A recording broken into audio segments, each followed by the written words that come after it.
1절에서 12절 말씀, 시편 5편 1절에서 12절 말씀입니다.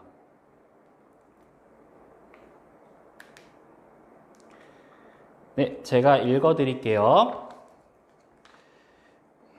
여호와여, 나의 말에 귀를 기울이사 나의 심정을 헤아려 주소서. 나의 왕 나의 하나님이여, 내가 부르짖는 소리를 들으소서. 내가 주께 기도하나이다. 여호와여, 아침에 주께서 나의 소리를 들으시리니 아침에 내가 주께 기도하고 바라리이다.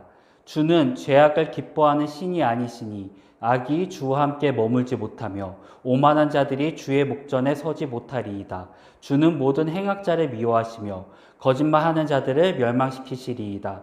여호와께서는 피 흘리기를 즐기는 자와 속이는 자를 싫어하시나이다.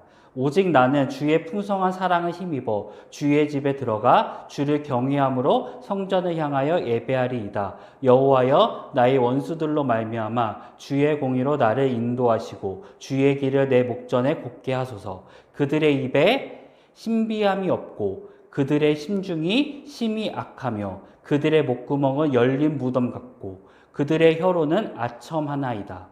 하나님이여, 그들을 정죄하사 자기 죄에 빠지게 하시고 그 많은 허물로 말미암아 그들을 쫓아내소서. 그들이 주를 배역함이니이다.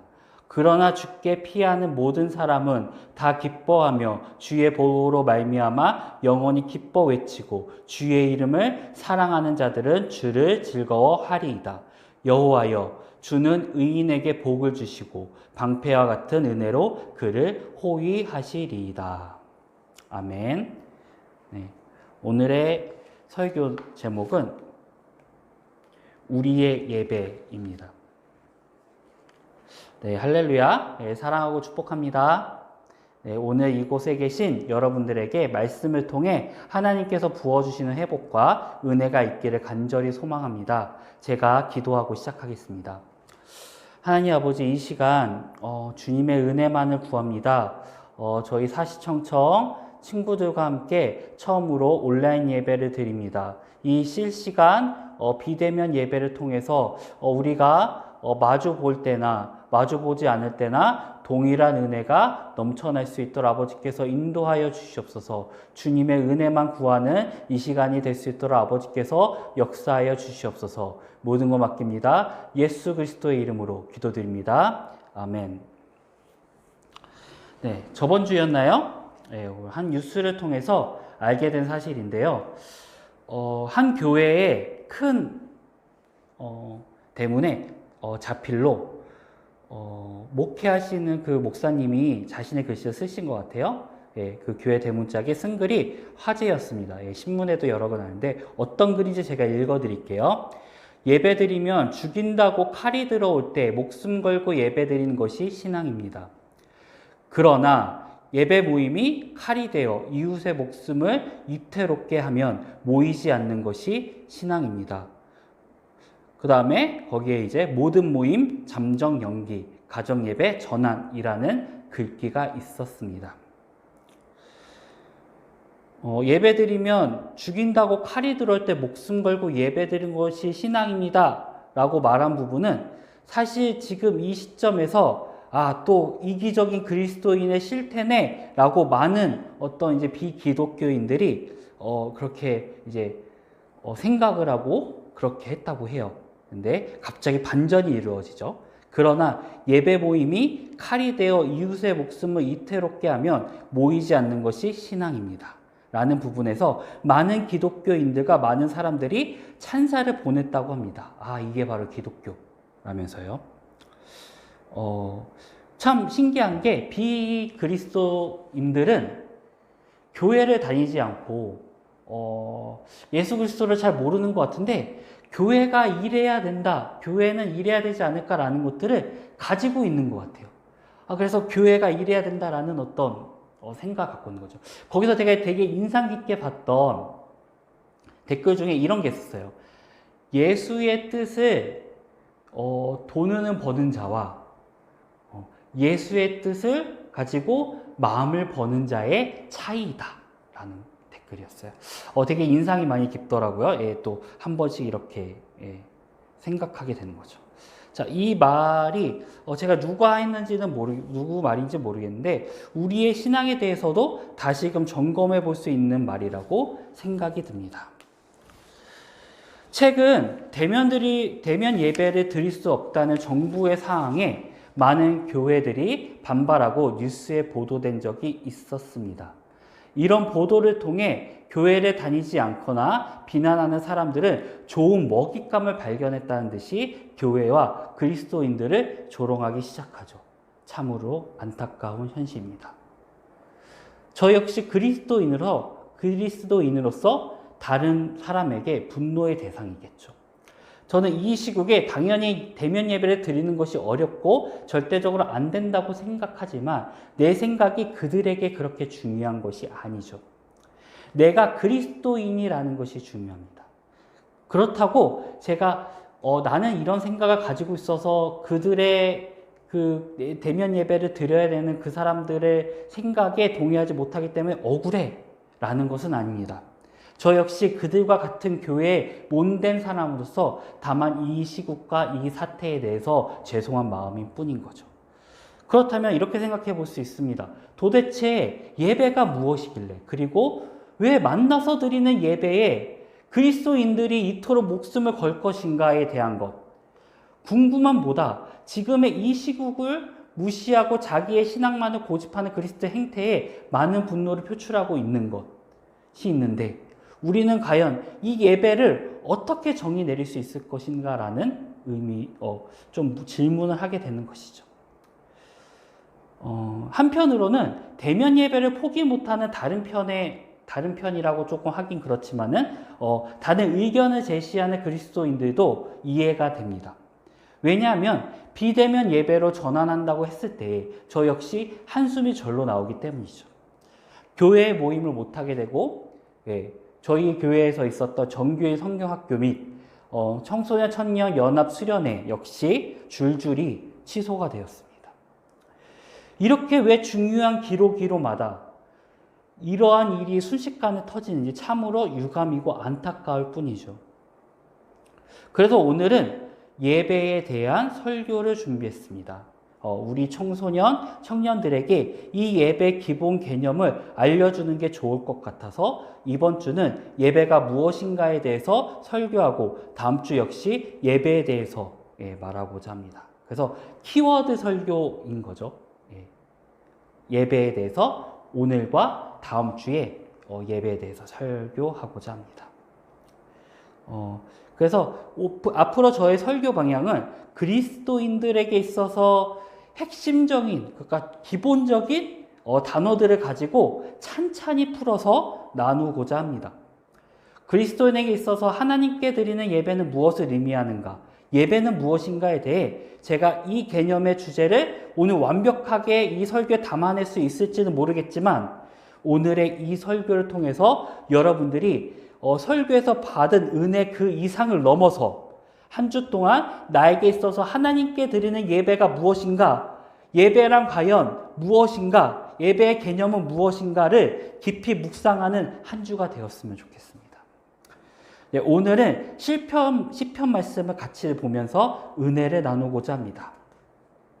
제가 중학교 때였어요. 제가 시를 배우는 거 참 좋아했습니다.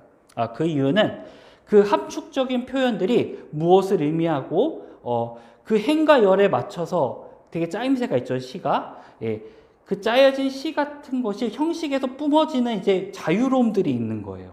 그리고 그 안에 함축적으로 인생의 진리라든지 사람의 마음을 가득 담는 것이 굉장히 매력 있게 다가왔습니다.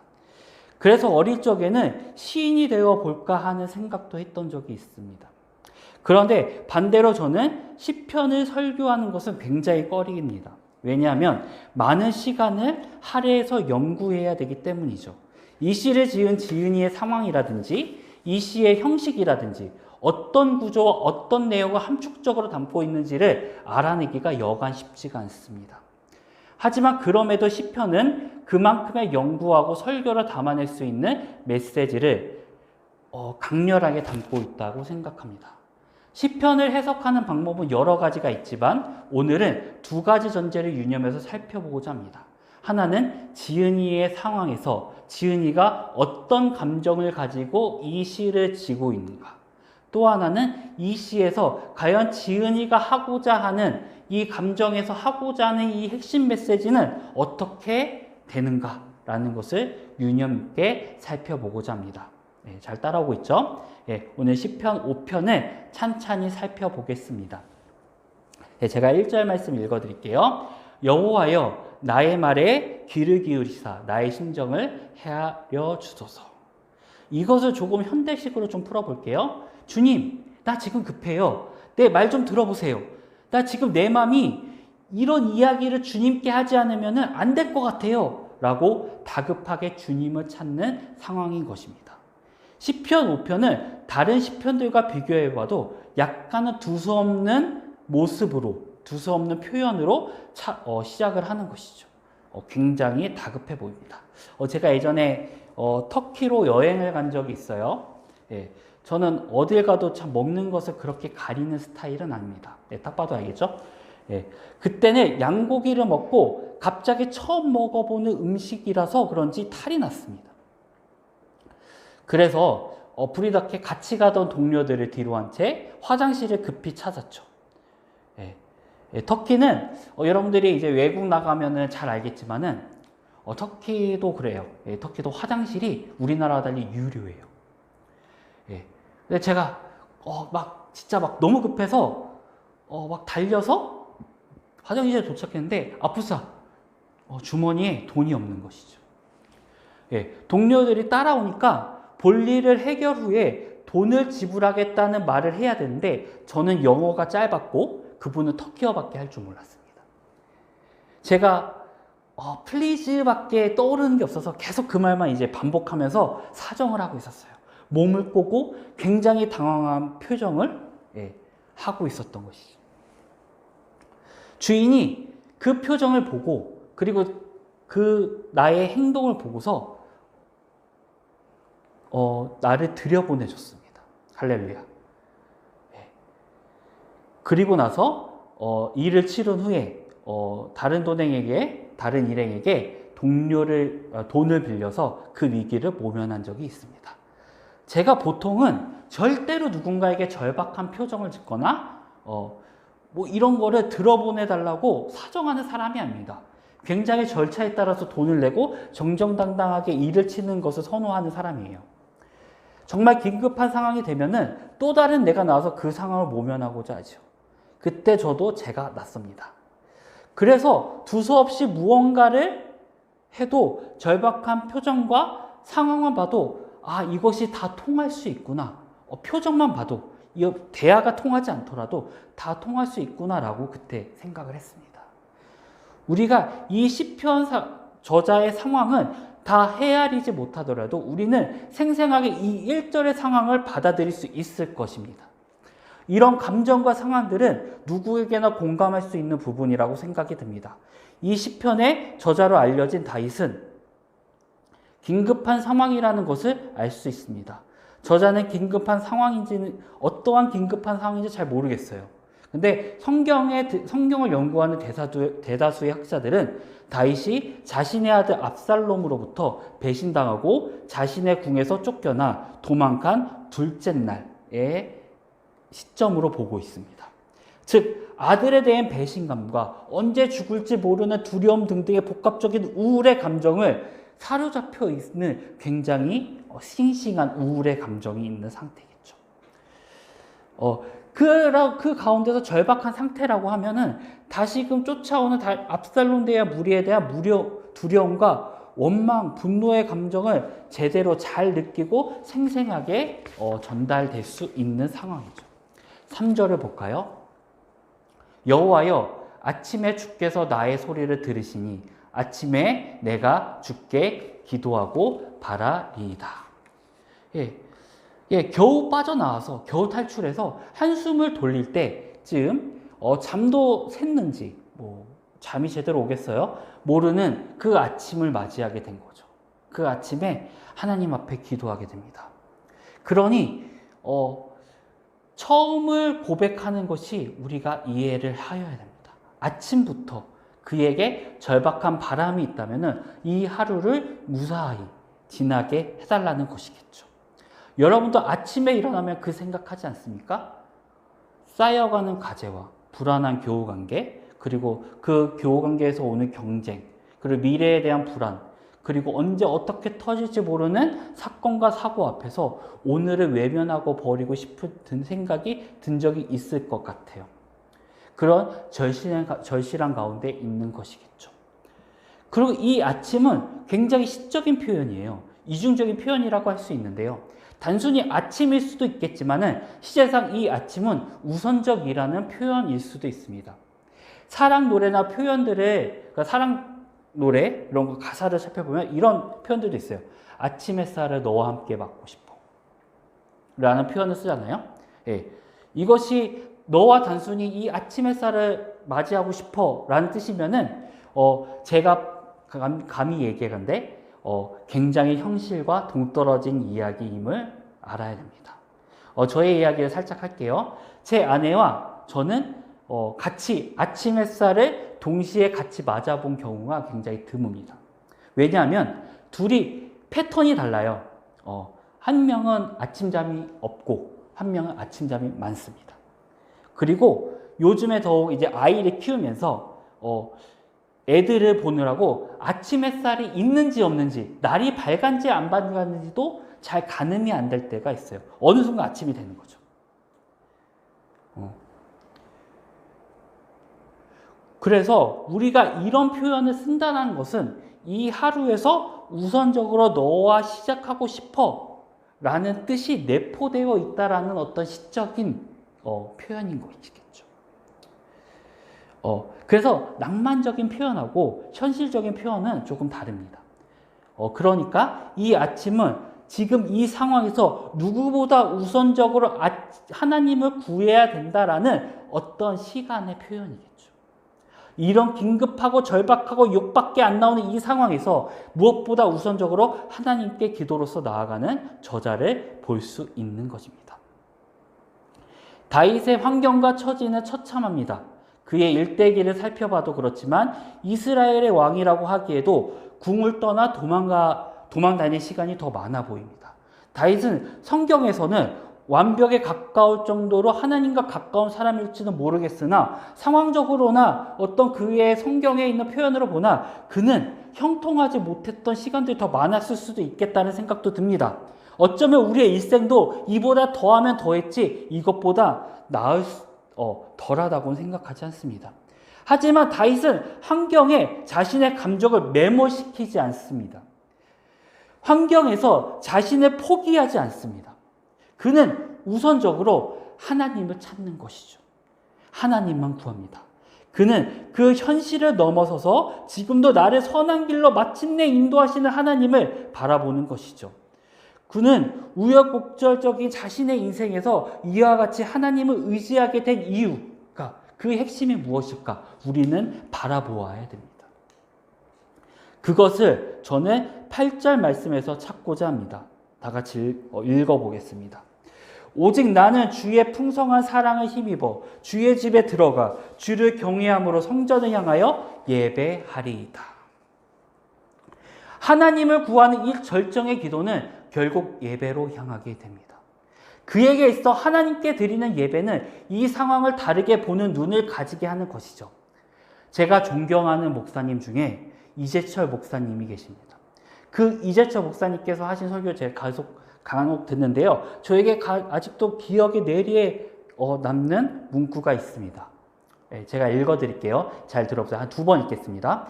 사탄은 매번 보이는 현실을 의지하게 만들고 성령은 보이지 않는 세계를 주목하게 한다. 한 번 더 읽어드릴게요. 사탄은 매번 보이는 현실을 의지하게 만들고 성령은 보이지 않는 세계를 주목하게 한다. 할렐루야. 보이는 현실에서 속아 넘어가는 우리들이 이제는 성령님 안에서 그 너머에 역사하시는 그 섭리에 주목한다면은 우리는 이 현실의 상황 속에서 좌절하는 것이 아니라 그럼에도 이 상황에서 하나님을 주목하게 하는 것이죠.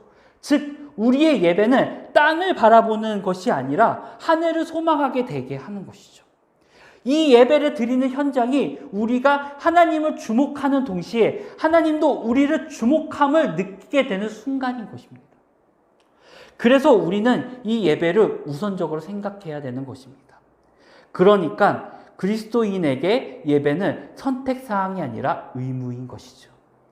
조금 더 깊게 들어가면 이 예배를 워십이라고 하지 않습니까? 예, 워십은 worth, 가치, 그리고 ship이라는 우리가 쓰는 단어가 만나서 생긴 단어입니다.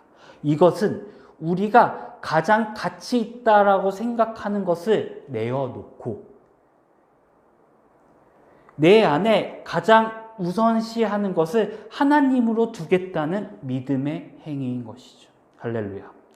그렇기에 요한복음 4장 23절에 이렇게 나와 있습니다. 아버지께 참으로 예배하는 자들은 영과 진리로 예배할 때가 오나니 곧 이때라. 아버지께서는 자기에게 이렇게 예배하는 자들을 찾으시느니라. 하나님은 이 믿음의 행위를 하는 사람을 주목하십니다. 찾으시고 그 예배를 받으십니다. 그렇기에 지금 몇몇 교회에서 이 예배를 소중하게 생각하는 것이 더욱더 이해가 되는 것이죠. 그래서 안타깝고 아쉬운 것입니다. 왜냐하면 그 마음을 잘 알기 때문이죠.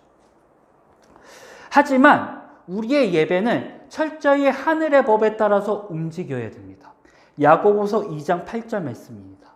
너희가 만일 성경에 기록된 대로 내 이웃 사랑하기를 내 몸과 같이 하라 하신 최고의 법을 지키면 잘하는 것이거니와 라는 말씀이 있습니다. 최고의 법이 뭐예요? 최고의 법. 성경에서 말하는 성경에 돌아가는 원리는 최고의 법, 이웃사랑인 것이죠. 즉 이웃사랑이 없이는 예배는 예배가 아닌 것입니다. 제가 아까 말했던 우리의 예배가 이웃에게 피해가 되면 우리는 당연히 그 예배를 중단해야 할 것입니다. 그런 예배는 목적 없는 예배가 되고 마는 것이죠. 우리의 예배는 이웃사랑으로 향하는 모습으로 가지 않는다면 그건 역시 의미 없는 것이겠죠. 그래서 우리는 지금 누구보다 더 대면 예배를 드리지 말아야 하며 안타깝지만 그렇게 방송으로나마 만날 수밖에 없는 것입니다. 그럼에도 우리는 예배를 드려야 합니다. 그래서 이렇게 방송을 켜고 여러분을 만나는 것입니다. 그리고 말씀을 전하는 것이죠. 직접 만나는 것보다 아직은 어색해요. 하지만 이렇게 우리가 예배 드리는 것이 기쁨이 되길 소망합니다. 우리의 기쁨이기도 하지만 이것이 하나님의 기쁨이 됨을 믿습니다. 이제 말씀을 정리하고자 합니다. 예배는 우리의 처한 현실을 넘어서 하나님을 바라보게 합니다. 더욱더 그 하나님만 바라보게 하는 믿음의 행위입니다. 이것은 이 형식적인 예배를 넘어서 우리의 삶이 예배가 될 수 있게 합니다. 지금의 현실을 우리가 이 예배를 드리지 못하게 합니다. 참으로 우리의 신앙을 가로막는 것처럼 느껴집니다. 그럼에도 이 현실 가운데서 우리는 하나님의 뜻하신 바를 잘 헤아려 더욱더 이웃사랑의 근거와 믿음의 행위를 행하여야 합니다. 할렐루야. 인터스텔라에 보면은 제가 좋아하는 명대사가 나옵니다. 그 대사로 오늘의 설교를 마무리 지을까 합니다. You'll find a way, you always have. 우리는 답을 찾을 것이다. 늘 언제나 그랬듯이. 예배를 통해서 이 상황을 타개할 답을 찾는 저와 여러분이 되기를 소망합니다. 할렐루야. 아멘. 우리 주기도문으로 예배를 마치겠습니다. 하늘에 계신 우리 아버지여, 이름이 거룩히 여김을 받으시오며 나라의 임하옵시며 뜻이 하늘에서 이루어진 것 같이 땅에서도 이루어지이다. 오늘날 우리에게 일용할 양식을 주옵시고 우리에게 죄 지은 자를 사하여 준 것 같이 우리의 죄를 사하여 주옵시고 우리를 시험에 들게 하지 마옵시고 다만 악에서 구하옵소서. 대개 나라와 권세와 영광이 아버지께 영원히 믿사옵나이다. 아멘. 예배를 마쳤습니다. 네, 방송 끌게요.